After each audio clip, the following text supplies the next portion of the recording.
આપણું સુખ આવે ને ત્યારે ઠાકોરજીના આનંદનો પહેલા વિચાર કરો. જેના સુખની શરૂઆત પ્રભુના આનંદથી થતી હોય ને એના જીવનમાં ક્યારેય દુઃખ આવતું નથી. શર્ટનું પહેલું બટન બરાબર લાગે તો બીજા બટન આપમેળે બરાબર લાગી જાય, પણ પહેલું ખોટું લાગે તો બધા ખોટા લાગે.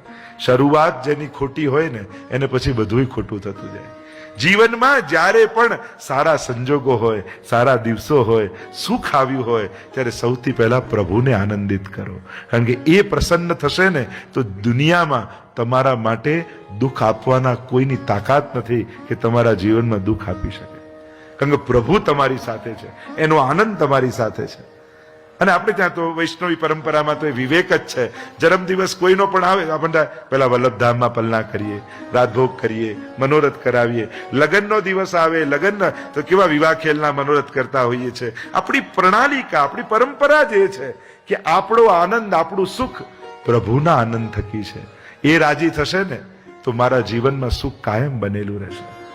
એટલે તમારા જીવનમાં આવેલું સુખ શાશ્વત રહે એના માટે એમાં ભગવાનનો આનંદ ભેળવી દો.